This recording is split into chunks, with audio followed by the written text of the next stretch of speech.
If you're over 50 and that familiar nagging stiffness in your lower back has become a part of your daily life, that feeling that it could give out at any moment, I want you to listen closely. The culprit may not be your age. It may be a set of powerful muscles that have quietly gone dormant, your glutes. We've been told that back pain is just a part of getting older. But what if I told you that for years your glutes, one of the largest and strongest muscle groups in your body, have stopped doing their job, forcing your lower back to carry a burden it was never meant to bear? In this guide, I'm going to reveal why 90% of people perform the classic glute bridge exercise incorrectly, how that can actually worsen back pain, and what to do instead, using the precise techniques I teach my clients over 50 every single day. This is about more than just exercise. It's about reawakening muscles that have been asleep for decades, lifting the pressure from your spine and restoring that light, confident stride without endless hamstring stretches or constant back cracking. And be sure to stay with me until the end, because I'll also share a simple biofeedback trick to help your glutes finally fire the way they were designed to, even if they haven't in years. If any of this resonates with you, please drop your name and where you're watching from in the comments. Hearing from our 50-plus community means the world to me. Now, let's begin. Let's start with a shocking truth. The very exercise most often recommended to help your back might be making it worse. You've seen the glute bridge everywhere, in magazines, online videos, perhaps even recommended by a physical therapist. On the surface, it seems foolproof. Lie down, lift your hips, feel the burn. But here is the critical distinction. Doing an exercise correctly isn't the same as doing it effectively. In my experience, over 90% of people over 50 perform this movement in a way that trains the wrong muscles. That's right. The very exercise meant to strengthen your hips and support your spine may be compounding your pain. Here's why. The glute bridge is designed to activate your gluteus maximus, the powerful engine in your backside responsible for extending your hips, stabilizing your pelvis, and supporting your spine. But after decades of sitting, old injuries, or general inactivity, that connection can weaken. When your glutes don't answer the call, your body, in its resourcefulness, recruits other muscles to help, your hamstrings and your lower back. The problem? They were never meant to be the primary movers. Instead of your glutes doing 70% of the work, the roles flip. Your hamstrings take on 50% or more, and your lower back strains to pick up the rest. This leads to chronically tight hamstrings, an aching lower back, and a frustrating sense that you're getting weaker, not stronger. This isn't just poor form, it's a deeply ingrained neuromuscular habit, and no amount of repetition will fix it until we consciously rewire that connection. The good news is profound. Once you teach your glutes to take the lead again, the entire system begins to rebalance. The pain recedes, and movement becomes a source of freedom, not fear. Coming up, I'll show you the #1 setup mistake that derails the glute bridge and how to fix it in less than 10 seconds. Mistake number 1. Your foot position is sabotaging the entire exercise. You can have the best intentions, but if your foot placement is off, your glutes simply will not fire. For those of us over 50, where every movement counts, this mistake is especially costly. Your feet are the foundation of this movement. If the foundation is wrong, the whole structure is compromised. Most people place their heels too far away from their hips. That one small detail immediately shifts the workload from your glutes to your hamstrings, the exact opposite of our goal. You'll know this is happening if your hamstrings cramp or burn long before your glutes even feel engaged. So, how do we fix it? The solution is beautifully simple. Lie on your back and bring your heels in close enough that your fingertips can just graze them. This single adjustment aligns your body to put the glutes in the optimal position to activate. For many of my clients, this change alone makes a noticeable difference right away.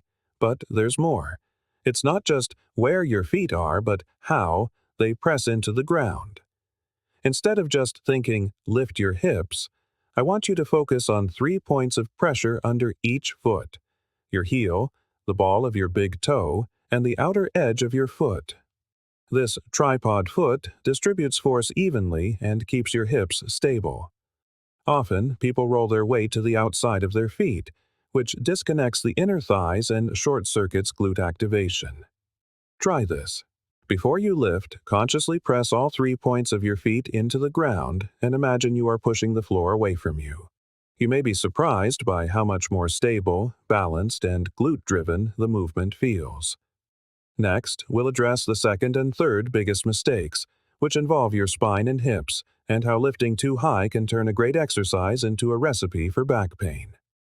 Mistakes 2 and 3. The too much problem. Now that our foundation is set, let's move to the spine. Here, we encounter what I call the too much problem. Too much tucking and too much lifting. For anyone over 50, protecting the spine is paramount, and these subtle mistakes can lead to chronic strain if left unchecked. The first is the over-tuck.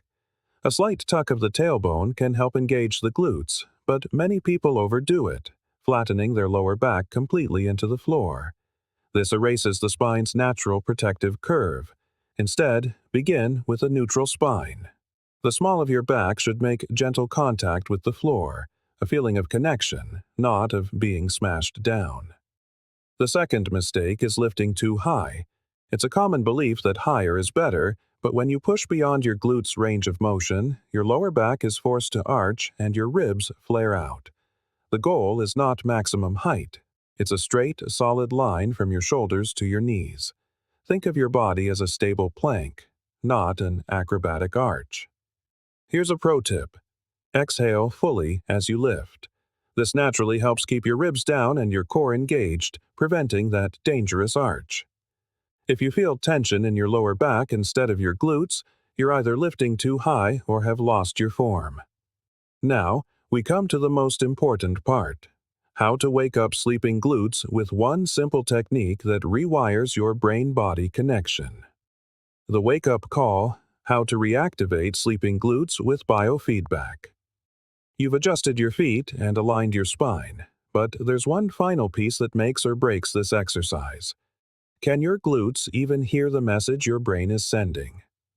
For many of us, after years of underuse, the neural pathway between the brain and glutes has become quiet. This is sometimes called gluteal amnesia. The muscles are still there, but the signal has grown fuzzy. Luckily, we can reboot that connection using a powerful but simple tool, biofeedback through touch. Here's how it works. Lie in your bridge starting position. Place your fingertips lightly on the main part of your glute muscles, not too low on the hamstrings, not too high on your lower back. Now, without lifting your hips, simply try to contract your glutes. Just squeeze. Feel anything? If the answer is no, you are not alone. This is where the real work begins. Now, use your fingers to press gently into the muscle and imagine trying to push the muscle back up against them. Hold for a few seconds, then relax. Repeat this 10 to 15 times, staying focused. This tactile feedback does two powerful things. First, it brings awareness to the area, telling your brain exactly where to send the signal. Second, it improves motor control, as your body relearns how to isolate and fire the right muscle. Over time, this repatterning allows your glutes to lead the movement once again, not your hamstrings or your back. A quick note on safety. While the glute bridge is a powerful tool, it isn't for everyone.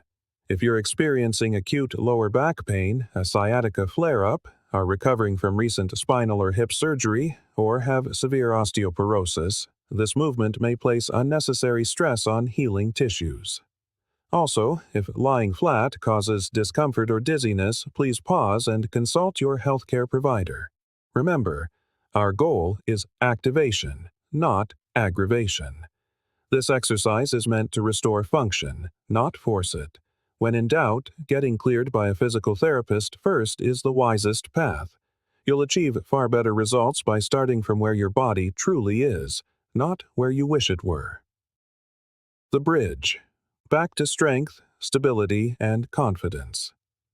If you've made it this far, take a moment to appreciate yourself.